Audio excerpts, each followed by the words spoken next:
सभी को नमस्ते। आज कक्षा 10 के जो बोर्ड के एग्ज़ाम चल रहे हैं अभी, जो मैं गणित के मोस्ट इम्पोर्टेंट क्वेश्चन जो एग्ज़ाम में आने लायक हैं उनको मैं सोल्व करा रहा हूँ। जिसका पहला क्वेश्चन है कि 135 और 225 का यूक्लिड विभाजन से एचसीएफ ज्ञात कीजिए। संख्या है हमारे पास में 135 और 225 का एचसीएफ हमें निकालना है यूक्लिड विभाजन से। यूक्लिड विभाजन से तो यूक्लिड विभाजन से ज्ञात करने के लिए हमें कि 225 में 135 का भाग लगाया, एक बार गया 135 0 9। अब 135 में हमें 90 का भाग लगाएंगे। 135 में 90 का 90 कम 90 तो 5 9 से 10 11 12 13 4 बचे।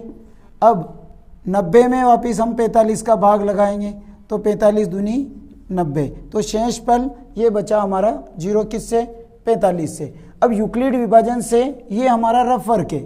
अब यूक्लिड विभाजन का जो सूत्र है कि भाज्य बराबर भाजक इंटू भागफल प्लस शेषफल। अब भाज्य हमारा भाज्य है 225, भाजक है 135 इंटू भागफल आया हमारा 1 और शेषफल बचा 90। ये फर्स्ट स्टेप। अब हमें वापस भाज्य लिखना है तो भाज्य हो जाएगा हमारा 135 बराबर भाजक हो गया 90 इंटू भागफल हो गया 1 और शेषफल हो गया 45। अब जो भाज्य हो गया हमारे भाज्य 90, भाजक हो गया 45 इंटू भागफल हो गए 2 और शेषफल हो गया 0। तो ये हमें जो 45 से पूरी बार भाग गया तो हमारा जो एचसीएफ होगा वो आया हमारा 45। ये फर्स्ट क्वेश्चन है। अब हम सेकंड सवाल सोल्व करते हैं। सेकंड सवाल है कि 6 और 20 का, दूसरा क्वेश्चन है 6 और 20 का को अभाज्य गुणनखंड विधि से, अभाज्य गुणनखंड विधि से एचसीएफ और एलसीएम ज्ञात करना है हमें। एचसीएफ और एलसीएम, एचसीएफ का मतलब महत्तम समापवर्तक और एलसीएम का मतलब होता है लघुत्तम समापवर्तक। संख्या है 6 और 20 के, तो 6 के हमने गुणनखंड किए, 2 का लगाया 2 तिया 6 और 3 एकम 3। 20 के गुणनखंड किए 2 एकम 2 0, 2 से लगाया 2 पंचे 10 और 5 एकम 5।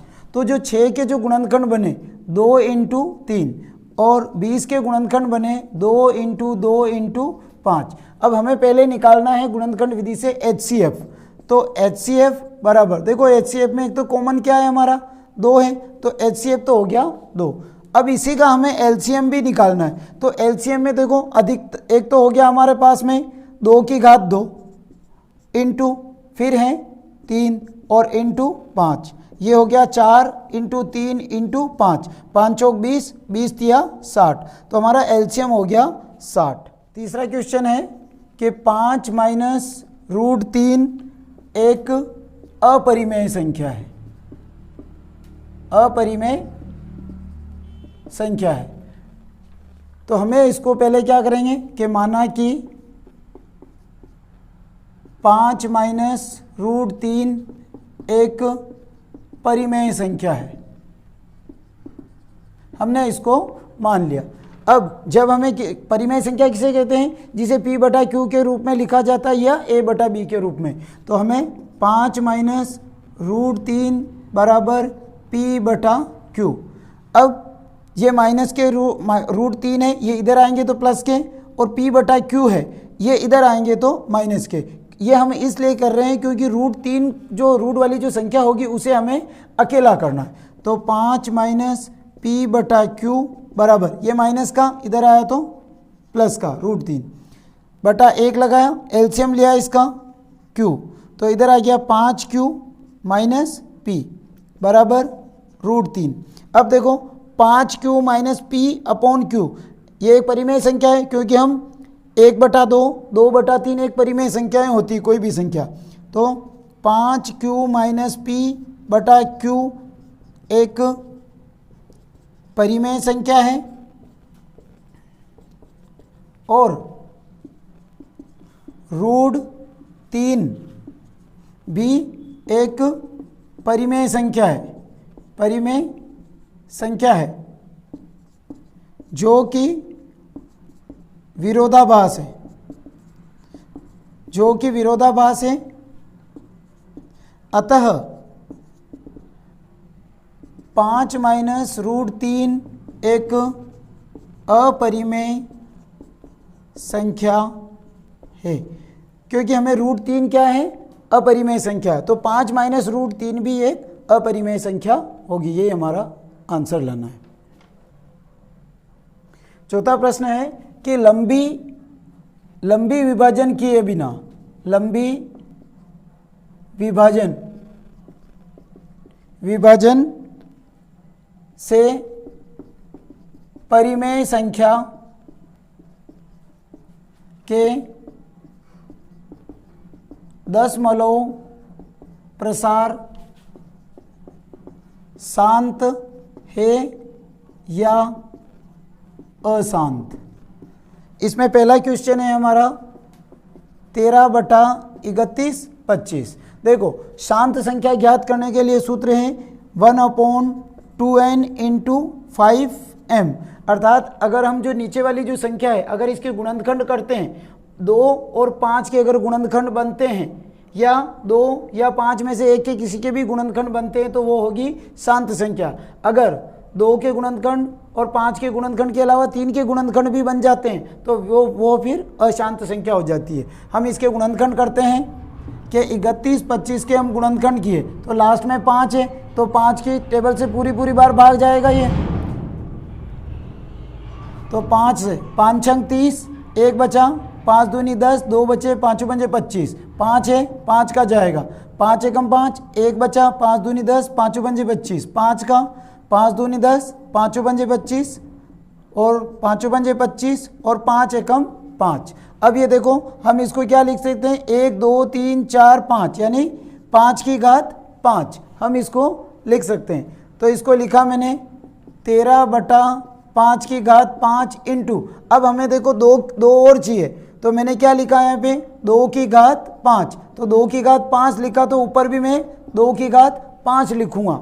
अब इसमें देखो घातांक के समान है तो 13 इंटू 2 की घात 5, 2 की घात 5 का मतलब 2 को 5 बार लिखना है, ठीक है। 2 दूनी 4, 4 दूनी 8, 8 दूनी 16, 16 दूना 32, तो 2 की घात 5 बटा नीचे 5 और 10, 10 की घात 5, तो ये हो गया 13 इंटू 32 बटा 10 की घात 5।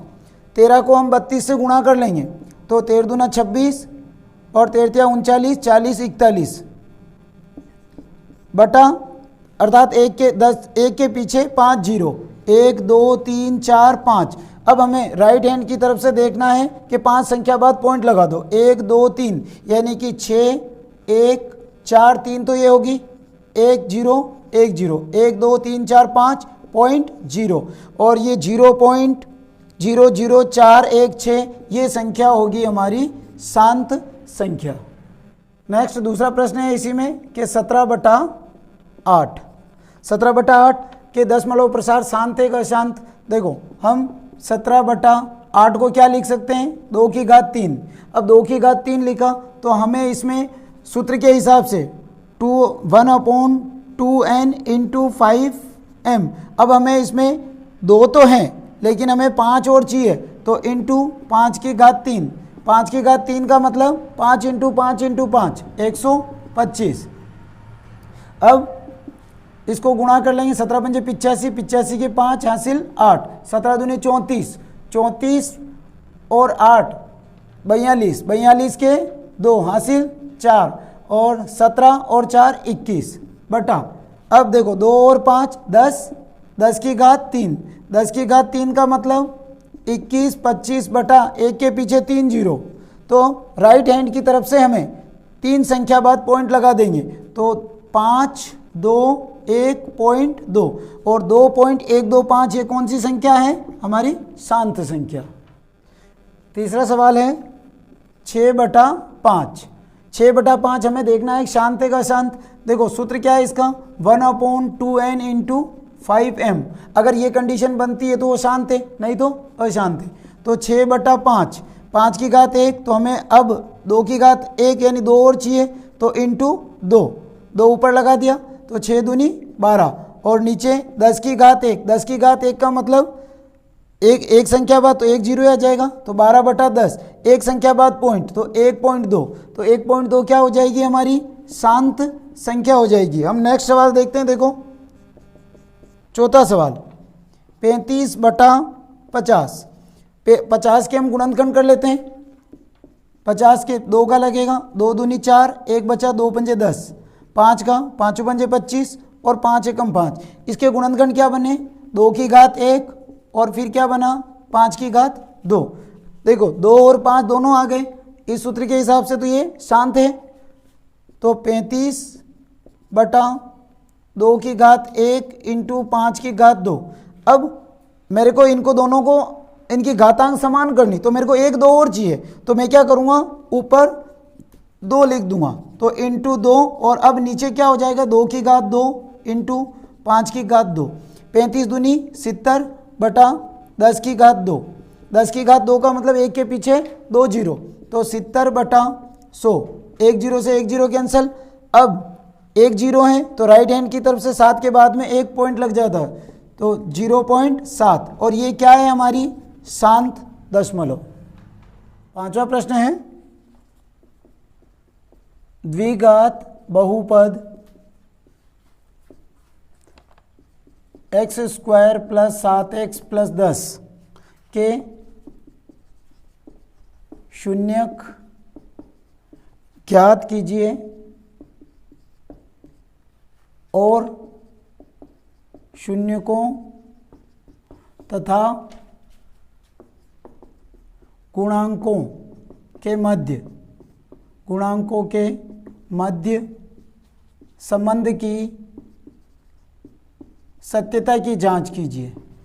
सत्यता की जांच कीजिए, ये क्वेश्चन है हमारा।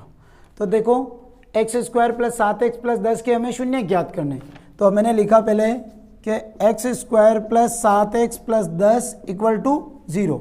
अब ऐसी कौन सी संख्या जो गुणा करें तो 10 आ जाए और हम जोड़ें तो उनको 7 हो जाए। तो देखो अगर मैं 2 को 5 से गुणा करता हूँ 10 और 2 में 5 जोड़ता हूँ तो 7, ठीक है। तो हमारे जो दो गुणनखंड क्या होंगे? 2 और 5, और इसके साथ में x है तो इन दोनों के साथ में भी x लग जाएगा। तो x² + 2x + 5x + 10 = 0। इसमें और इसमें कॉमन, देखो x² + 2x में कॉमन हो गया x, तो x + 2 बचा, प्लस 5x + 10 में 5 कॉमन हो गया, तो x बचा, प्लस 10 में 5 से डिवाइड किया तो 2 बाहर गया, = 0। ये दोनों कोष्टक सेम है, इन दोनों में से एक लिखेंगे, तो x + 2 और दूसरा हो जाएगा x + 5 = 0, अर्थात दोनों के बराबर में 0 लगाएंगे। x + 2 = 0 और x + 5 = 0। ये प्लस का इधर जाएगा तो माइनस का, ये भी प्लस का इधर जाएगा तो माइनस का, तो x = -2 और x = -5। ये हमारे दो शून्य ज्ञात किए हमें। अब हमें क्या करना है? शून्यकों तथा गुणांकों के मध्य संबंध की सत्यता की जांच करनी। तो सत्यता की जांच करने के लिए हम पहले निकालेंगे हम शून्यकों का योग, अर्थात दो शून्य का है हमारे पास में -2 और -5, तो इनका योग करेंगे, -2 और प्लस -5, तो -2 प्लस -5, माइनस प्लस तो -7। अब शून्यकों का गुणनफल करेंगे। शून्यकों का गुणनफल का मतलब गुणा करेंगे, दो शून्य के हमारे पास में, -2 × -5, जब गुणा करेंगे तो माइनस हट जाएगा, तो -2 को -5 से गुणा किया तो +10। ये तो हमने इससे किया।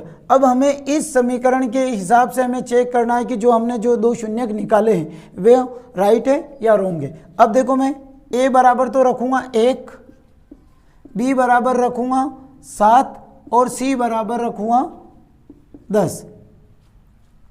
अब हमें शून्यकों का योग ज्ञात करने का सूत्र, शून्यकों का योग बराबर -b/a। अब देखो b की संख्या क्या है 7 और सूत्र का है माइनस, तो -7/1। जब हम इसमें भाग लगाएंगे तो -7 आ गया, ये -7 और ये -7 सेम है। फिर हम निकालते हैं शून्यकों का गुणनफल, शून्यकों का गुणनफल, इसका सूत्र होता है c/a। अब c की संख्या क्या है 10, a की संख्या है 1, भाग लगाया तो 10, ये 10। अगर हमारे ये आंसर अगर जो सेम नहीं आते हैं तो इसके जो शून्य ज्ञात किए हैं वो रोंग है, तो हमारे तो दोनों सेम आ रहे हैं, तो ये संबंध की इसकी सत्यता की जांच हो गई। 6 सवाल है कि एक द्विघात बहुपद, द्विघात बहुपद ज्ञात कीजिए, ज्ञात कीजिए जिसके शून्यकों का योग, शून्यकों का योग तथा गुणनफल, तथा गुणनफल। पहला सवाल है इसमें 1/4 और -1, अर्थात हमें देखो शून्यकों का योग तो है 1/4 और गुणनफल है -1। हमें इसमें एक द्विघात बहुपद ज्ञात करनी, तो द्विघात बहुपद ज्ञात करने का सूत्र है x² माइनस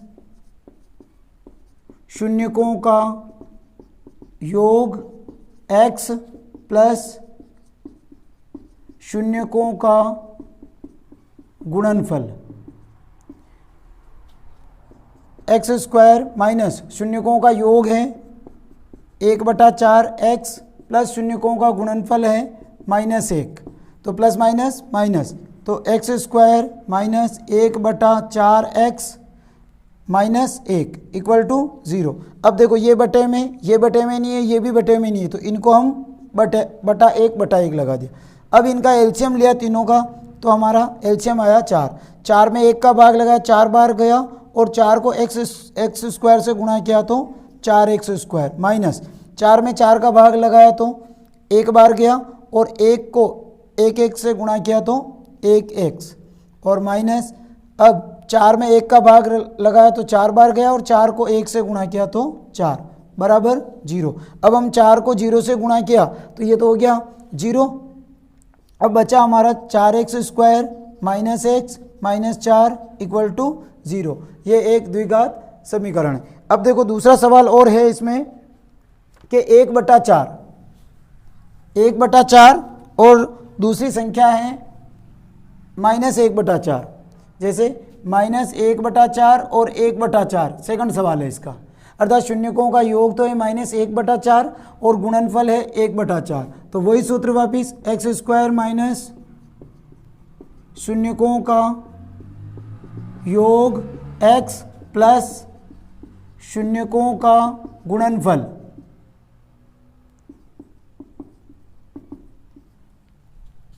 x² माइनस शून्यकों का योग तो है -1/4x प्लस शून्यकों का गुणनफल है 1/4। देखो माइनस माइनस प्लस, तो x² plus 1/4x plus 1/4 equal to 0। अब देखो ये दोनों बटे में, इसको हम बटा 1 लगा दिया, तीनों का एलसीएम लिया हमने 4। 4 में 1 का भाग लगाया, 4 बार गया, और 4 को x² से गुणा किया तो 4x² प्लस 4 में 4 का भाग 1 बार, 1 को x से गुणा किया x प्लस 4 में 4 का 1 बार और 1 को 1 से गुणा किया 1 बराबर 0। 4 को 0 से गुणा किया तो 0, तो बचा क्या 4x² plus x plus 1 equal to 0। तो ये एक द्विघात समीकरण प्राप्त हुई हमें। 7वां प्रश्न है कि px equal to x³ minus 3x² plus 5x minus 3, और gx है एक्स स्क्वायर माइनस 2 से भाग दीजिए, अर्थात इस वाली संख्या में हमें इसका भाग लगाना है। तो x cube minus 3x square plus 5x minus 3 भाग लगाना है एक्स स्क्वायर माइनस 2 का। देखो जब हमें भाग लगाना तो इस फर्स्ट वाली संख्या में इस फर्स्ट वाली संख्या का हमें भाग लगाओ। एक्स क्यूब में एक्स स्क्वायर का भाग लगाया तो इसको काटा तो बचा क्या, एक्स बच गया। ठीक है, अब हम एक्स को हम इससे गुणा करेंगे। तो एक्स स्क्वायर माइनस 2 को एक्स से गुणा करेंगे तो एक्स को 2 से गुणा किया 2x माइनस, और x को एक्स स्क्वायर से गुणा किया तो घातांक के जुड़ जाती है तो एक्स क्यूब।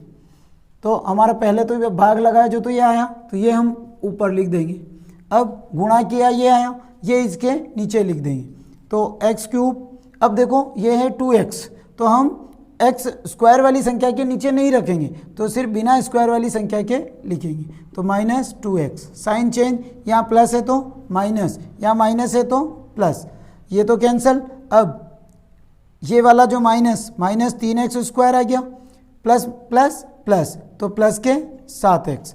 अब वही संख्या के फर्स्ट संख्या में फर्स्ट संख्या का भाग तो माइनस 3x स्क्वायर में एक्स स्क्वायर का भाग लगाया तो एक्स स्क्वायर से एक्स स्क्वायर कैंसिल, बचा क्या माइनस 3 तो माइनस 3 यहाँ लिख दिया। अब माइनस 3 को हमें इससे गुणा करेंगे तो एक्स स्क्वायर माइनस 2 को माइनस 3 से गुणा करेंगे तो देखो 3 को 2 से गुणा किया 6 माइनस माइनस प्लस। अब माइनस 3 को इससे गुणा करेंगे तो माइनस 3x स्क्वायर, ऊपर वाली संख्या भी उतार लो माइनस 3 तो आंसर क्या आया माइनस 3x स्क्वायर प्लस 6 तो माइनस 3x स्क्वायर। अब 3 के नीचे लिखेंगे प्लस 6, साइन चेंज, ये प्लस और ये माइनस क्योंकि इसका विपरीत लगाना हमें, ये कैंसिल और ये हो गया 7x माइनस माइनस प्लस, लेकिन साइन माइनस का माइनस के 9। अब देखो ये हो गया 7x और ये हो गया हमारा एक्स स्क्वायर तो ये संख्या बड़ी हो गई तो हमारा देखो भागफल तो हो गया x माइनस 3 और शेषफल हो गया 7x माइनस 9। 8वां क्वेश्चन है 2x की घात 4 minus 3x cube minus 3x square plus 6x minus 2 के सभी शून्यक ज्ञात कीजिए। सभी शून्यक ज्ञात कीजिए यदि इसके दो शून्यक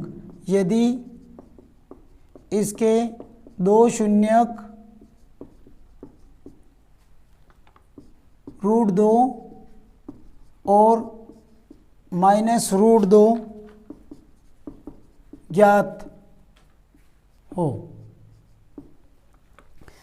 देखो हमारे पास में √2 और -√2 है, इसके दो शून्यक दे रखे हैं और सभी शून्यक हमें ज्ञात करना है तो इनके आगे हम x लगा देते हैं, x प्लस √2 क्योंकि प्लस की है और ये माइनस की है तो x माइनस √2। ठीक है, अब ये जो जमा हुआ है x प्लस वाई और x माइनस वाई बराबर होता है x square minus y square. अब यहाँ पे हम लिख दो एक्स स्क्वायर माइनस √2 का स्क्वायर तो एक्स स्क्वायर माइनस 2।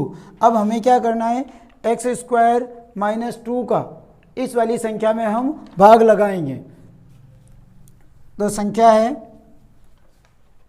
2x की घात 4 minus 3x cube minus 3x square plus 6x minus 2। इसमें हमने भाग लगाना है, अभी हमने निकाला था एक्स स्क्वायर माइनस 2 से तो एक्स स्क्वायर माइनस 2 से हम भाग लगाएंगे। तरीका वही है कि जैसे कि फर्स्ट वाली संख्या में फर्स्ट वाली संख्या का भाग लगाते हैं तो 2x की घात 4 में एक्स स्क्वायर का भाग लगाया। देखो 2x की घात 4 से एक्स स्क्वायर काटा तो एक्स स्क्वायर बचा तो इधर बचा 2x स्क्वायर तो 2x स्क्वायर हम यहाँ लिख देते हैं। अब 2x स्क्वायर को हमें एक्स स्क्वायर माइनस 2 से गुणा करेंगे तो एक्स स्क्वायर माइनस 2 को 2x स्क्वायर से गुणा करेंगे तो संख्या को गुणा किया 4x की घात 2 माइनस, अब इसको हम इससे करेंगे तो 2 तो एक्स स्क्वायर और एक्स स्क्वायर घातांक के जुड़ जाती है, तो एक्स की घात 4। तो हमारा आंसर आया 2x की घात 4 माइनस 4x स्क्वायर। ये हम इसके नीचे लिख देंगे, 2x की घात 4 माइनस के 4x स्क्वायर, तो स्क्वायर के नीचे रखेंगे, minus 4x square, sign change, plus है तो माइनस, माइनस है तो प्लस, ये कैंसल। अब ये वाली संख्या माइनस 3x क्यूब, अब इसको प्लस माइनस माइनस, अब जो 4x स्क्वायर ये प्लस के होगी, तो 4x स्क्वायर में से 3x स्क्वायर गया तो प्लस का 1x स्क्वायर बचा, प्लस 6x माइनस 2। अब फर्स्ट वाली संख्या में फर्स्ट वाली संख्या का भाग, माइनस 3x क्यूब में x स्क्वायर का भाग लगाया, तो देखो ये x बचा, तो इधर बचा हमारे पास में माइनस के 3x, तो ये आ गया माइनस के 3x। अब माइनस के 3x को हम एक्स स्क्वायर माइनस 2 से गुणा करेंगे, तो एक्स स्क्वायर माइनस 2 को माइनस 3x से गुणा किया, तो 3 को 2 से गुणा किया 6x माइनस माइनस प्लस, अब हम इसको गुणा करेंगे तो x की घात क्या हो जाएगी 3 और माइनस के 3, तो हमारा आंसर आया इधर गुणा किया जो minus 3x cube plus 6x, तो माइनस के 3x क्यूब और 6x, x के नीचे रखेंगे प्लस के 6x, साइन चेंज, ये प्लस और ये माइनस, ये भी कैंसल, ये भी कैंसल। अब बचा इधर एक्स स्क्वायर माइनस 2। अब हमें एक्स स्क्वायर में इस फर्स्ट संख्या में इस फर्स्ट संख्या का भाग, तो देखो एक्स स्क्वायर में एक्स स्क्वायर का भाग लगाया, तो ये गया एक बार, यानी एक किसका है प्लस का, तो प्लस 1। अब हमें इस एक को हम एक्स स्क्वायर माइनस 2 से गुणा करते हैं, तो ये यही संख्या आती है, तो एक्स स्क्वायर माइनस 2 से गुणा किया तो माइनस प्लस, इसको काटा, ये शेषफल आ गया 0। देखो हमारे जो आंसर आए कि 2x square minus 3x plus 1 बराबर 0, इसके हमें और सभी शून्य ज्ञात करने। अब देखो 2 को 1 से गुणा किया तो 2, ऐसी कौन सी संख्या जो गुणा करें तो 2 आ जाए और जोड़ें तो माइनस के 3 हो जाए, तो वो संख्या 2 और 1 होगी।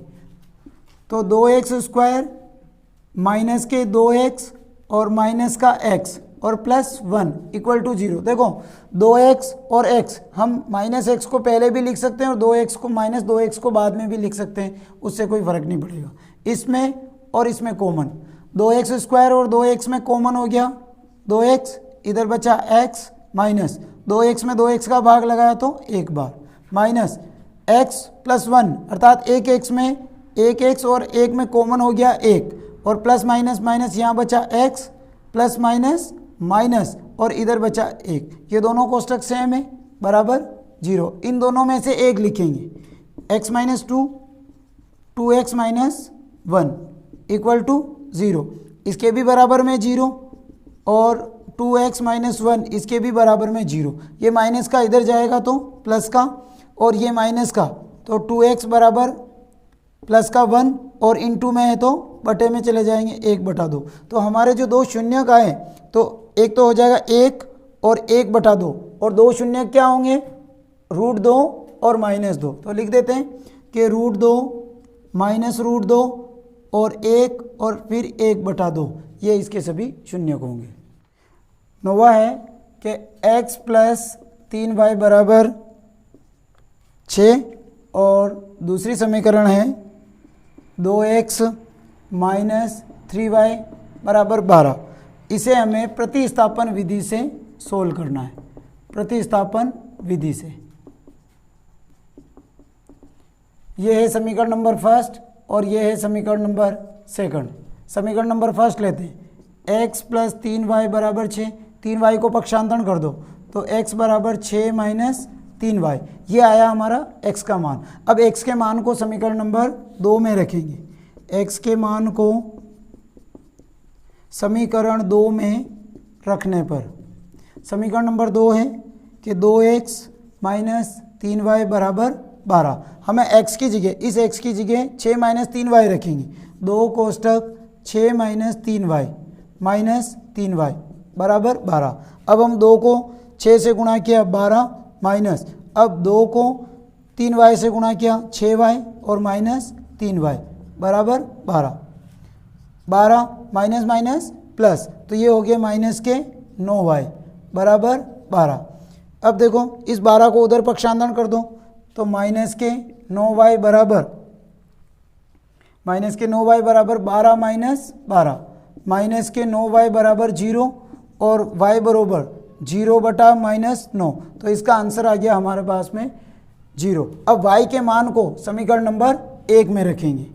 y के मान को समीकरण 1 में रखने पर समीकरण नंबर 1 है कि x प्लस 3y बराबर 6, हमें y की जगह रखना है 0, तो x प्लस 3 इंटू 0 बराबर 6, तो x प्लस 3 को 0 से गुणा किया 0 बराबर 6, तो 0 कोई संख्या नहीं तो x बराबर क्या आया 6, तो जो हमारा x का मान तो आया 6 और y का मान आया 0। ये हमें प्रतिस्थापन विधि से इसको सोल्व किया। समीकरण है x प्लस वाई बराबर 5 और 2x माइनस 3y बराबर 4। इसे हमें विलोपन विधि से सोल्व करेंगे, हम विलोपन विधि से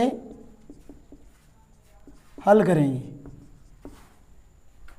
देखो हमें जब विलोपन विधि से जो समीकरण को सोल्व करते हैं, इधर है 2x और इधर है x, तो इस समीकरण को हम 2 से गुणा कर देंगे। 2 से गुणा किया तो 2x प्लस 2y बराबर 10, क्योंकि हमें x का मान बरोबर करना। अब देखो इधर भी 2x हो गया और इधर भी 2x समान हो गया। अब इस समीकरण के नीचे इस समीकरण को रख दो, ये फर्स्ट है और ये है हमारी सेकंड समीकरण। तो 2x माइनस 3y बराबर 4, साइन चेंज, यहाँ प्लस है तो माइनस, यहाँ माइनस है तो प्लस और यहाँ प्लस है तो माइनस। जब हम देखते हैं तो इसको और इसको देखते हैं, इसको नहीं देखेंगे। प्लस और माइनस क्या होता है माइनस, तो ये कैंसिल, प्लस प्लस क्या होता है प्लस, तो जुड़ जाएंगे। ये आ गया हमारे पास में 5y बराबर 10 में से 4 गया तो 6। अब ये इंटू में तो बटे में जाएगी, तो y बराबर 6/5, ये हमारा किसका आया y का मान। अब y के मान को समीकरण 1 में रखने पर समीकरण नंबर 1 है x प्लस वाई बराबर 5 और y की जगह हम रखेंगे 6/5, तो x प्लस 6/5 बराबर 5। इसको इधर पक्षांतरण कर देंगे तो x बराबर 5 माइनस 6/5, हम बटा 1, इसका एलसीएम लिया 5, तो 5 में 1 का भाग लगाया 5 बार गया और 5 को 5 से गुणा किया 25 माइनस 6, तो x बराबर 25 में से 6 गए तो 19/5, तो x का मान तो आया 19/5 और y का मान आया 6/5। देखो मैंने इस सवाल में आपको इससे पहले प्रतिस्थापन विधि का सवाल समझा दिया और एक मैंने विलोपन विधि का सवाल समझा दिया। ये दोनों विधि मोस्ट इंपॉर्टेंट है और ये एग्जाम में आएंगे सवाल।